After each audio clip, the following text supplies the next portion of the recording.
Hello mga kalingap! Welcome back to my YouTube channel. Magandang araw po sa lahat. Sa mandako kayo ng mundo naroroon ngayon. At ito nga guys, no, panibagong reaction tayo sa upload ni Kuya Bal Santos Matubang. Yung pumunta po sila sa bahay nila Rose Ann. At talaga naman yung nanay ni Rose Ann ay hindi nakakaburing kausap mga kalingap. Matatawa kayo. Talaga naman pag napanood nyo ito mga kalingap ay talagang pagkatapos nito ay nakangiti pa rin kayo. At kahanga-hanga mga kalingap kasi kahit na nag-iisa po si nanay ni Rose Ann ay talagang malinis ang bahay at saka may mga alaga po siyang baboy, no? Hindi lang siya pahiga-higa, no? Bagkos ay talagang nagsisikap para mabuhay ang nanay ni Rose Ann, no? Mga kalingap, may mga manukan, no? May mga manok siya at bumili pa ng calves na manok para po maibenta rin niya po sa iba.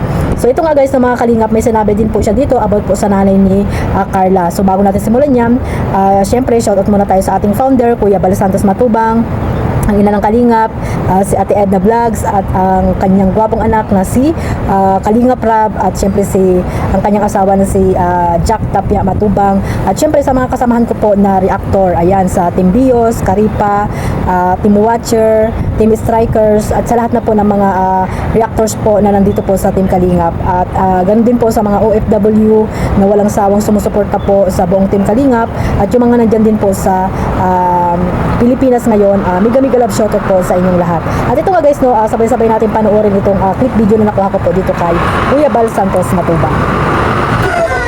Papaalam to si Kuya Bal. Na. Kuya Bal, magpapaalam. Na ano po? Alis na kasi kami. Alis na kami. Masaan po kayo? Hindi lang. Hindi na. Hindi na po kayo masay? Hindi naman kami tutulong na yan. Marami na daw dito. Ano? Marami ng vlogger dito sa Camnorte. Wala. Ayun po, mga ilang taon. Ay, ang tagal. Wala na po kayo wala na akong papanood na ano. Dito. Tuloy-tuloy pa rin. Kaya lang kung kami sa gabi. Pero iba na, ibang lugar na. Oo, iba mo. Lagi ako nanonood. Kailangan iba ko pinapanood. Kundi vlogger. Nanonood ng drama. Vlog. Pero namin. Nakambasa ng mga ano yan, mga comment. Nakapakatok siya. Nabasok din kami. Kaya hindi ko nang intindi niya. Bahala sila. Yung sila nakatulong sa amin. Oo, tama. Ano lang yan, hayaan mo lang kasi basta ang alam natin, natutulungan kayo at ano, diba, ganun lang. Kasi mga nagsasabi kasi, kalimitan ng nasabi, sa Kalingap as in scripted yung pagtulong. Paano naging scripted yun? Ito nga po yung isa, Cynthia, at huwag mo intindi yung mga comment na yan, kasi dapat lang ulo, ma-stress ka lang. Oo, parang stress siya. Na-stress lagi kasi yung mga nababasa niyang comment, dinidibdig niya, sabi ko, huwag mo pagpilin yan. Na ano ka lang, ma-stress, sabi ng doktor, ang sakit daw na ni Cynthia, stress. Wala man daw po sakit na sa katawan, Sabi niya, stress. masakit yung kanya. Ito, kidney. Ito, kidney. Ay, ano bang tulong mo sabi niya? Wala man po, sabi ng doktor, wala daw, ano sakit, ano lang, stress. Kailangan daw, ano lang, stress. Bali wala. Tabanan niya pala, no?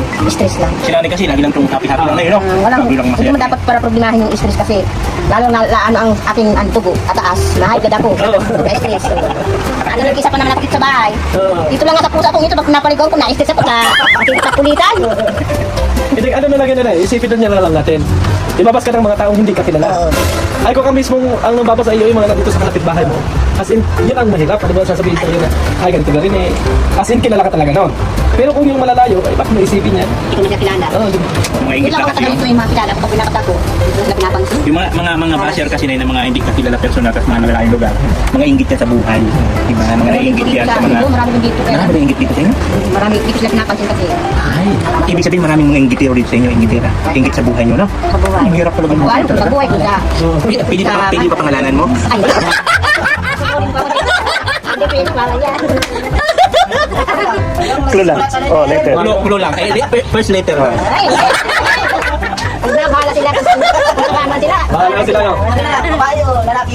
Ay, mahirap. Bakit mga basil? Kasi mahirap na. Baka mamaya, takan ako dito.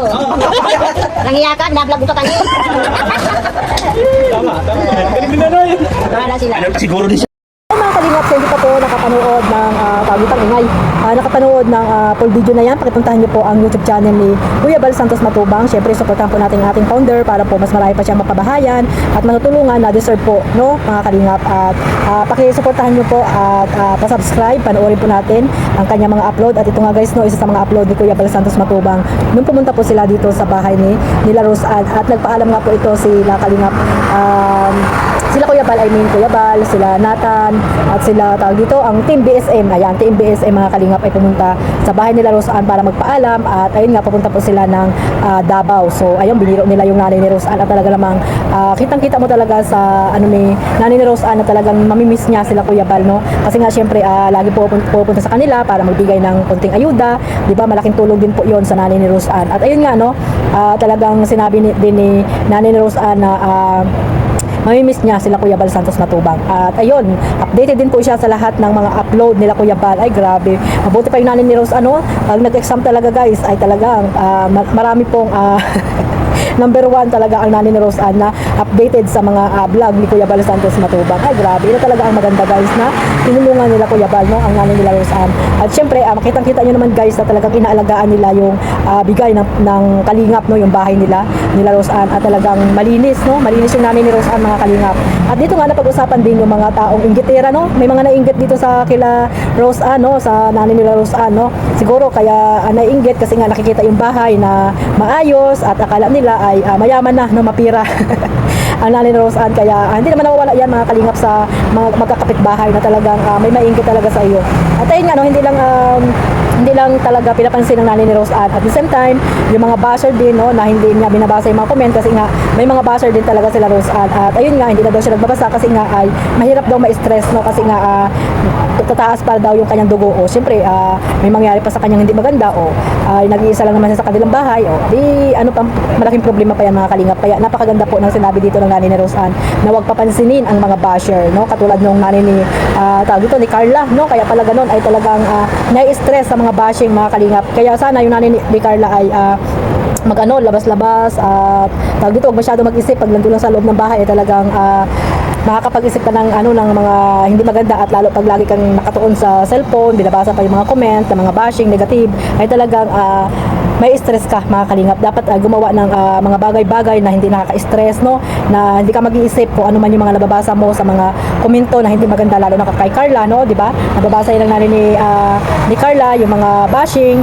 Kaya ayan siguro, no, na i-stress yung nanay ni Carla. At ayun nga, sabi ng nanay ni Rose Ann ay wala naman daw sakit, at ayun nga ay stress lang talaga, no, sabi ng doktor. Kaya nakikita naman yun ng doktor guys kung ano ba talaga yung sakit ng isang tao mga kalingap. At siguro apektado na rin guys yung sabi nga, di ba, pumunta sila Kuya Bal din doon kila Carla, na sabi nga ay meron daw masakit sa tagiliran, di ba, sabi din ni Berador. At ayun nga, kasama na rin siguro yung pati nga stress mga kalingap. Mahirap kasi talaga pag ang tao ay stress talagang mahirap po yan. Kaya sana, no, huwag na lang magbasa-basa ng mga komentong hindi maganda kasi nga ay wala lamang maidudulot na maganda po yan sa inyo, yung mga bashing, kasi nga hindi naman natin kilala yan.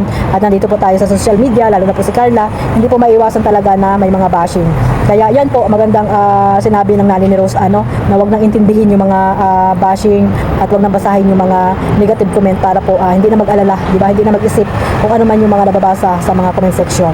So ayan mga kalingap, napakatalino ng nanay ni Carla, ay ni Rose Ann, at hindi ka talaga maiinip pagkausap mo ang nanay ni Rose Ann, no, mga kalingap. At talagang ayan, napakabait pa, no, pababaunan pa sila ng manok at saging o di ba mga kalingap, pero hindi kinuha nila yung manok kasi nga maliliit pa. So napakabait talaga ng nanay ni Rose Ann, at talagang hindi po siya umaasa lamang sa bigay-bigay, no, at talagang gumagawa ng paraan para mabuhay. Ayan, nag-iisa lang po ang nanay Rose Ann sa kanila, pero si Rose Ann ay lagi din naman umuwi mga kalingap. So sana suportahan po natin si Kuya Bal Santos Matubang para mas marami pa siyang matutulungan, at syempre yung mga natulungan nila before ay mabalikan pa rin po nila mga kalingap. So hanggang dito na lang po, marami po salamat sa walang sawang suporta sa buong team Kalingap, ganun din po sa aking YouTube channel Kalingap Maymay. Sa hindi pa po nakasubscribe, ayan, pasubscribe na po and click the notification bell para po updated kayo sa aking mga reaction video na ina-upload. Ayun po mga Kalingap, God bless us all. Mabuhay po ang team Kalingap. Bye bye.